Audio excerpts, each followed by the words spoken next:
Et c'est parti pour une toute nouvelle interview. Salut à toi, bienvenue sur cette chaîne. Si tu la découvres, eh bien cette chaîne elle est faite pour tous les acteurs, enfin tous ceux qui ont envie de devenir acteurs, qui ont envie de se lancer dans le milieu du cinéma. Le but c'est que je te partage plus ou moins tous les 10 jours une interview qui va t'aider à y arriver, qui va soit te partager des comédiens qui ont su percer dans le cinéma, on partage un peu leur parcours, quels sont leurs conseils, soit je vais carrément interviewer des professionnels, c'est-à-dire des directeurs de casting, des réalisateurs, etc.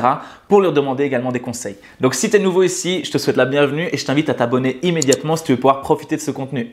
Aujourd'hui, eh bien, on va aller découvrir Alain Belot. Alain Belot, c'est un acteur belge et alors ce que j'adore chez lui, c'est que c'est quelqu'un justement qui ne s'est jamais formé, enfin qui n'a pas de formation officielle et en plus de ça, qui a commencé sur le tard.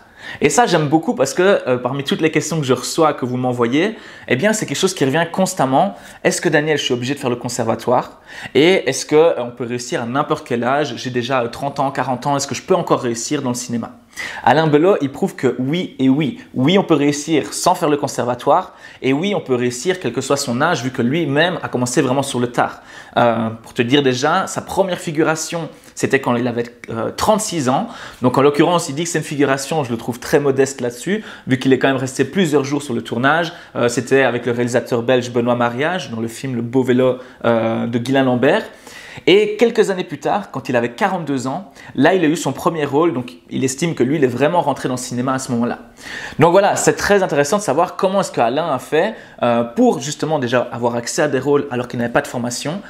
Comment est-ce qu'il a vécu ça? Est-ce qu'il y a eu des difficultés? Est-ce que ça s'est fait facilement? C'est vraiment intéressant parce que je peux te le dire directement, ça n'a pas toujours été simple pour lui. Donc c'est bien de savoir aussi quels sont les contrepoids à ne pas se former.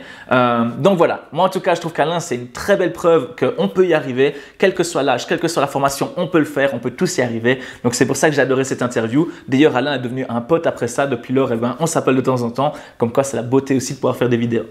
Avant de pouvoir démarrer, eh bien, sache que j'ai déjà partagé avec toute la communauté Acting Success, donc tous ceux qui se sont inscrits à ma newsletter sur mon site, j'ai déjà partagé un cadeau il y a quelques jours, un cadeau dans lequel je leur offre un outil supplémentaire pour les aider à lancer leur carrière d'acteur. Aujourd'hui, je la partage avec tout le monde sur YouTube. Pour ça, il suffit de rester jusqu'à la fin de cette vidéo. Je t'expliquerai comment tu peux recevoir gratuitement en 2 secondes ce nouveau cadeau. Donc, je t'en dis pas plus. À la fin de la vidéo, tu auras toutes les indications. Pour l'instant, on découvre le parcours de Alain Belot, acteur et comédien belge, sans formation officielle, qui a commencé sur le tard et qui pourtant a fait un très beau chemin. C'est parti, go!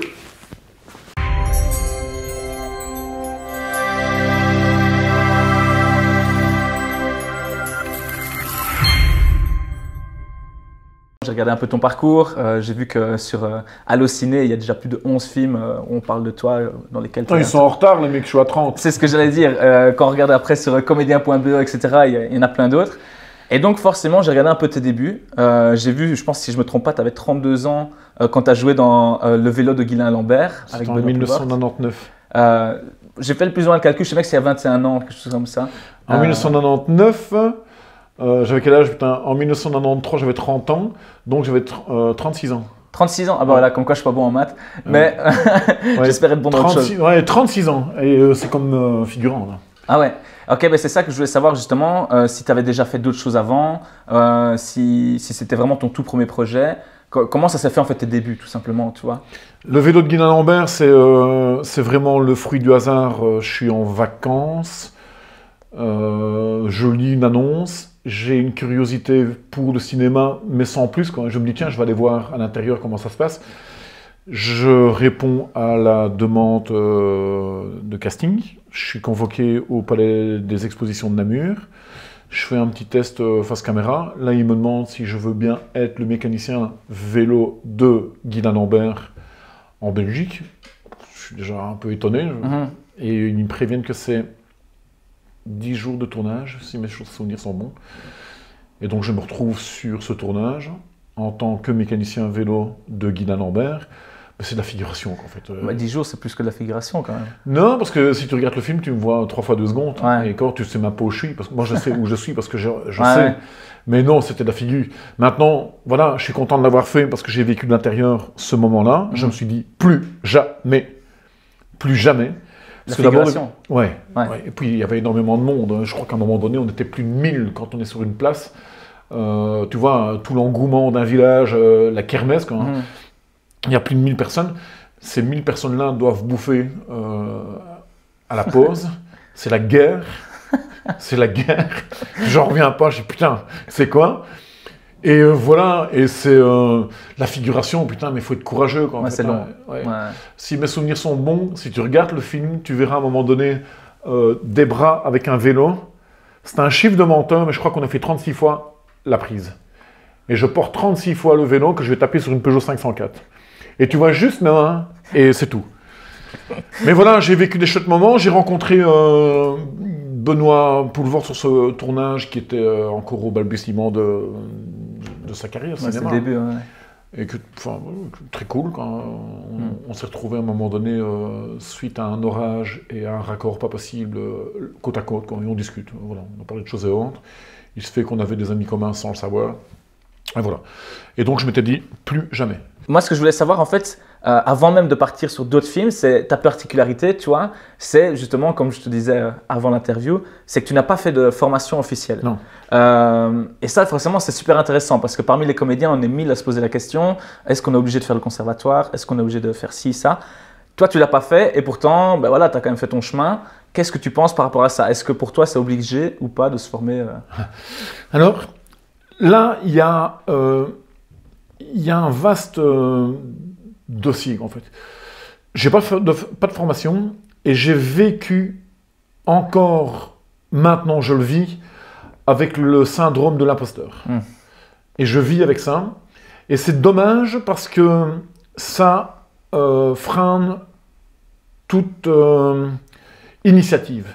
De ta part? Ouais, parce que tu te dis, tu n'oses pas, t'es pas chez toi. Comme je dis, le syndrome de l'usurpateur, de l'imposteur plutôt. Je prends la place de quelqu'un d'autre, je peux pas être là. C'est pas possible, c'est une erreur, ils se sont trompés.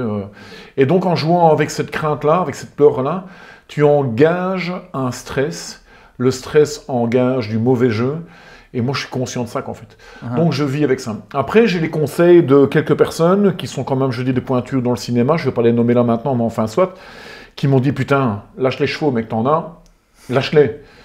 Et il faut que je vive avec ça. Maintenant, je suis arrivé très tardivement dans le milieu du cinéma. Hein, presque à l'aube de mes 40 piges. Là, maintenant, je suis à l'aube de mes 60, presque. Hein. Et je me dis, ouais, il faut que j'y aille, quoi. Et tout le monde le fait, hein. Au niveau du sport, du cinéma, j'imagine que quand tu tournes des scènes ou que tu fais un casting, quand tu es dans ta bagnole, tu refais ce que tu viens de faire en disant, mais putain, pourquoi j'ai pas fait ça, qu'en fait? Tu vois? Et ça, c'est engagé par le stress.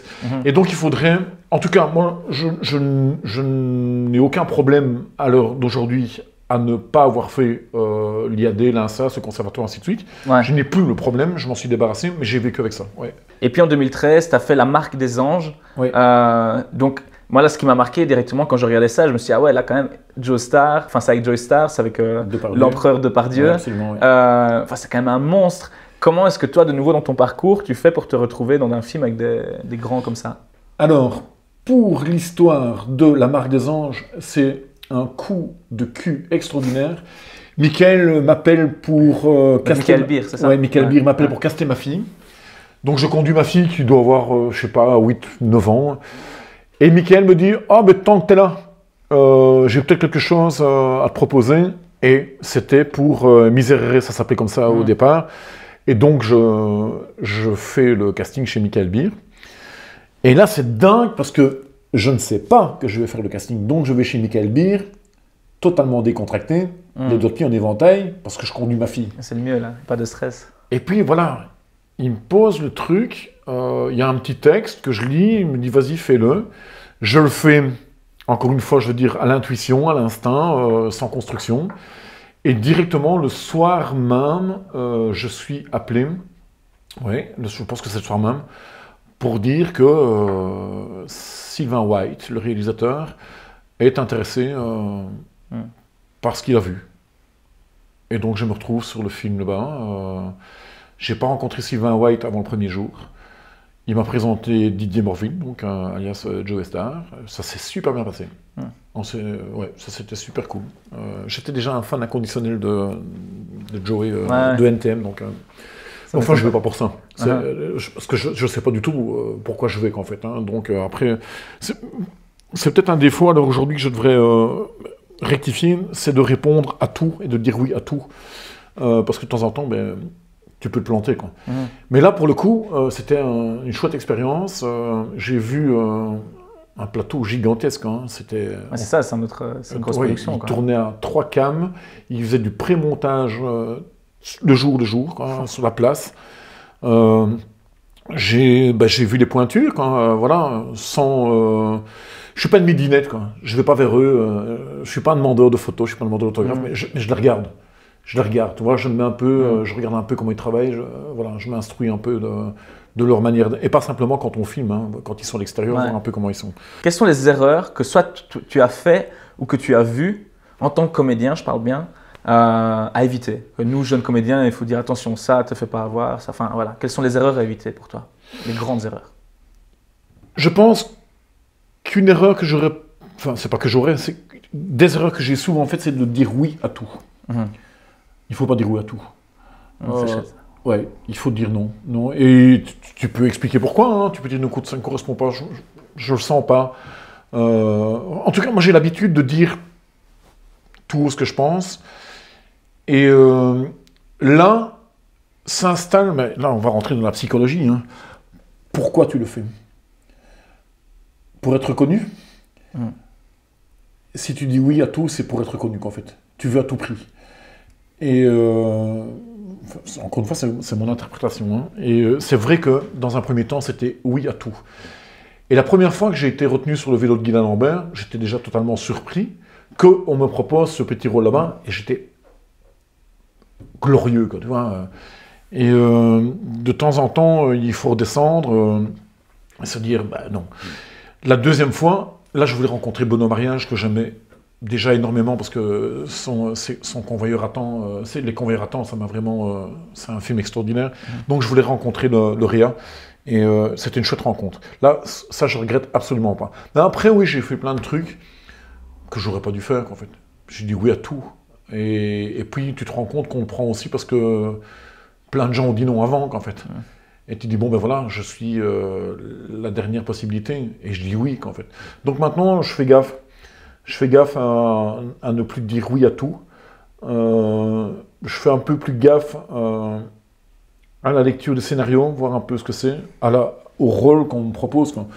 Le côté financier, de se dire, ok, moi je veux bien consacrer ma vie à être acteur, à aller faire les castings, tout ça, mais derrière, comment je fais? Et du coup, je voulais savoir, toi, justement, est-ce que tu as pu vivre uniquement ta carrière d'acteur ou est-ce que tu as dû développer une activité sur le côté pour continuer à vivre? Alors, bon, bah, vu que je suis arrivé dans le Cinoche très tardivement, je travaillais forcément. J'ai toujours travaillé. Depuis mes 20 ans, j'ai toujours travaillé. Et heureusement pour la bouffe et malheureusement pour le travail. Tu vois, j'ai très difficile à gérer les situations. Donc, quand j'ai fait mes premiers pas dans le cinéma, je travaillais pour une grosse boîte allemande. Je prenais des congés sans solde. Ça faisait chier mes collègues de travail parce qu'on était sur des services de garde, enfin soit, j'étais absent. Donc j'étais appelé à la direction, il me dit, mais qu'est-ce qui se passe? Vous prenez des congés sans solde?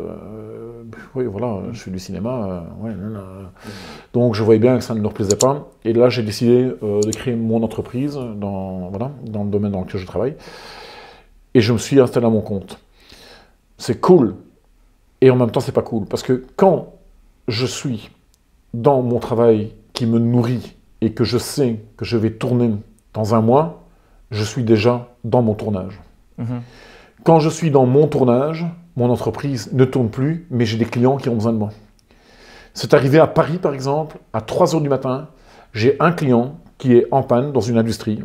Il a besoin de moi. Je suis à 360 bornes de chez lui, en fait. Et tout est à l'arrêt. Et le lendemain, je joue. Jusqu'à 5 h du matin, je suis avec lui au téléphone pour essayer de régler le problème. Heureusement, on solutionne, quoi. Et moi, le lendemain, j'arrive sur le plateau à 8 h, je suis mort crevé. Je suis plus où je suis. La réalisatrice, elle s'en fout. Elle ne m'a pas engagé pour ça. Et je suis là, qu'en fait. Donc, tu vois, c'est très difficile à gérer, ça. Mais maintenant, quand je vois ce qui se passe par rapport à la situation du corona, je connais quand même beaucoup de comédiens qui crèvent la gueule ouverte, hein, qui vont à la soupe populaire parce qu'ils n'ont plus rien, ils sont en train de crever. Et je me dis, bon, j'ai de la chance, quoi. Moi, je peux encore travailler, quoi. Donc, je peux vivre, je peux payer ma baraque, donc je suis privilégié. Mais j'aimerais tellement... Là, dans ma situation, c'est impossible. Vivre en Belgique du cinéma. Putain. Ouais, Non. donc c'est ça, à moins d'être vraiment Mais oui, si t'es une grand, pointure, c'est un cadre, oui, t'as payé, qu'on fait que Ouais. tu puisses en vivre. mais sinon il faut quand même quelque chose sur le côté. Moi personnellement, je me suis mis à mon compte aussi. Mais Ah. pour ça. Ouais, pour ça, et aussi pour être disponible, c'est-à-dire pas devoir demander l'autorisation pour aller en tournage. Voilà, c'est ça. Ouais. Avoir une autonomie, je veux Ouais. dire avoir des décisions qui t'appartiennent. Voilà. Ouais. Mais c'est dommage qu'on ne puisse pas en vivre.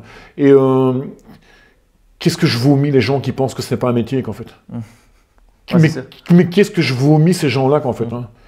Hein, les saltimbanques, qu'est-ce que vous avez besoin de... Putain, mais mec, la lecture, c'est de l'art, qu'en fait. Ouais. Tout est de l'art, qu'en fait. Et rien ne fonctionne sans ça. Mais même dans ma propre famille, quoi, tu vois, quand t'as un mec de ta famille qui dit « Ouais, c'est ça, on va faire tes castings, quoi, espèce de clown, quoi. » Tu vois, et là, tu as des gens qui gouvernent, qui nous gouvernent, quoi, en fait, hein, et qui pensent la même chose, quoi. Et ça me fout quand même un peu les boules, quoi. Si tu devais ici recommencer tout à zéro, donc imaginons tu as 20 ans, Oui. et voilà, tu veux te lancer comme acteur, mais sauf que tu as toute l'expérience que tu as aujourd'hui, donc tu sais un peu comment ça se passe. C'est quoi les 3 premières choses que tu fais? Maintenant, si j'avais 20 ans, je dis encore une fois, je crois que j'oserais plus, je foutrais mon pied entre la porte et le chambranle de manière plus radicale, j'insisterais plus, tu vois, un peu comme j'ai fait avec le cowboy en disant c'est pour moi, je veux, qu'en fait. À partir du moment, je veux dire, où tu te bats pour quelque chose, où tu montres que tu as envie de cette chance, qu'en fait, ben, tu peux installer, je veux dire, une confiance à la personne qui cherche en se disant putain, il est déterminé, quoi. Ouais. Il en veut. Hein. Il est peut-être pas bon encore maintenant, mais peut-être qu'avec 2-3 coups de lime, on arrivera à faire. Mais à partir du moment où tu dis bon, ben, ça va, tant pis. Mais évidemment qu'on va pas te rappeler, qu'en fait. Ouais. Donc défonce des portes, insiste, vas-y, qu'en fait. En tout cas, moi, mon école de théâtre, mon école de cinéma, c'était la vie, qu'en fait. Ouais. Voilà. Et je pense que j'ai rencontré beaucoup de choses, beaucoup de gens. J'ai fréquenté beaucoup de choses, beaucoup de gens. Ouais. Ça m'a servi, mais j'aimerais tellement mieux que ça me serve pour vraiment aller pouvoir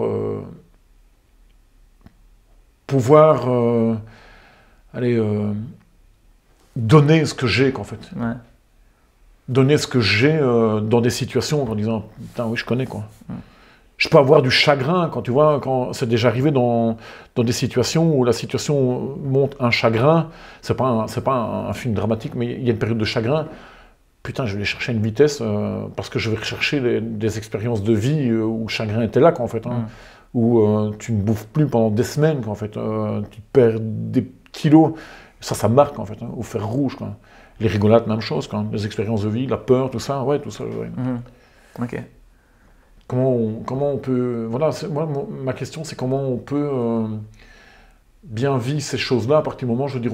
Enfin, comment peut-on bien jouer ces choses-là à partir du moment où tu ne les as pas vécues, en fait. Tu vois?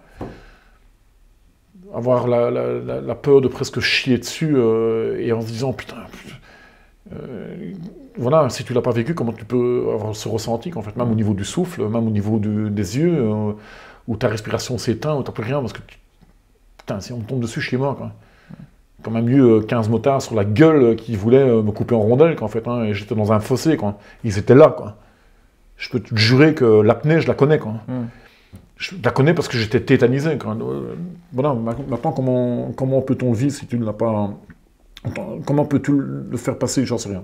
Mais imaginons, donc tu m'as dit que tu avais un enfant. Imaginons que ton enfant te dise, voilà, moi je veux percer dans le cinéma. Enfin, en tout cas, je veux devenir acteur. Et toi, tu as juste un petit papier comme ça, qui fait 5 cm sur 3, et tu vas partir sur notre planète demain, donc tu peux juste lui laisser 2 phrases là-dessus. 2 phrases pour l'aider à réussir à devenir acteur. Tu mets quoi comme 2 phrases? Vas-y, fonce. Ben oui, vas-y, fonce. Et voilà, c'est terminé pour l'interview avec Alain Belot. Donc moi personnellement, eh bien, j'ai été touché par l'histoire d'Alain. C'est cette personne avec le physique imposant, ce physique un petit peu de motard qu'on n'a pas envie d'aller ennuyer. Et en même temps, en contrepartie, durant cette interview, il s'est complètement livré. Il a osé montrer une certaine vulnérabilité. Et pour moi, c'est la preuve ultime que Alain est un vrai artiste. Je pense justement que c'est ce beau compromis entre les deux qui fait de lui un vrai artiste. Donc si toi aussi tu as été touché par son histoire, que tu as appris quelques bons conseils, tu as aimé son énergie, tu as aimé ce qu'il nous a partagé, eh bien bien, je t'invite une fois de plus à exploser le pouce bleu. Je suis certain que Alain va regarder cette vidéo, donc faisons-lui un beau clin d'œil, remercions-le, explosons le pouce bleu. Et puis moi, de toute façon, chaque pouce bleu que vous mettez, ça me stimule de ouf aussi pour la suite. Ça me donne vraiment une niaque de malade pour aller interviewer encore plein de personnes. Donc de façon générale, si tu as aimé cette interview, lâche le pouce bleu. Comme toujours, si tu connais des comédiens que ça pourrait aider, je compte sur toi pour leur partager, pour faire connaître la chaîne, pour aider un maximum de personnes à travers ces interviews. C'est mon but, aider un maximum de personnes à pouvoir rentrer dans le cinéma. Voilà, après je t'avais promis un cadeau, enfin au début je t'ai promis un cadeau, il est le temps de tenir mes promesses. Il faut savoir qu'il y a plusieurs semaines, j'entamais l'écriture d'un e-book. Donc un e-book, c'est un livre qui est disponible sur internet.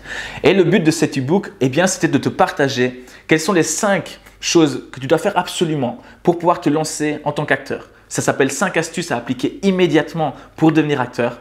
L'idée, c'était de résumer un petit peu toutes les interviews que j'ai faites. J'étais un petit peu tout revoir, j'ai recoupé les informations, j'ai regardé les informations que je n'ai pas pu partager sur YouTube. Et ça, j'en ai extrait 5 informations, 5 astuces que tu peux appliquer là maintenant pour devenir acteur. Donc l'idée, ça s'applique vraiment à toi si tu as envie de te lancer mais que tu ne sais pas toujours comment faire, que tu n'es pas certain de savoir comment avoir des rôles, comment faire pour percer dans le cinéma. À ce moment-là, ce livre, il est fait pour toi. Il y a un lien en dessous de cette vidéo. Il te suffit d'aller cliquer sur ce lien et tu vas pouvoir recevoir gratuitement et immédiatement le livre et pouvoir le lire. Ça fait à peine 30 pages, donc en une demi-heure c'est lu, mais en une demi-heure tu connais les 5 astuces et tu vas pouvoir les appliquer immédiatement. Voilà, le lien est là en dessous de cette vidéo. Je t'invite à aller cliquer dessus, à télécharger ce livre et également, tu verras sous cette vidéo, il y a le lien pour la newsletter. Donc la newsletter, eh bien, ça te permet de t'inscrire, de recevoir automatiquement tous mes contenus gratuitement. On est déjà plus de 1500 inscrits, donc si ce n'est pas encore ton cas, je t'invite à le faire tout de suite.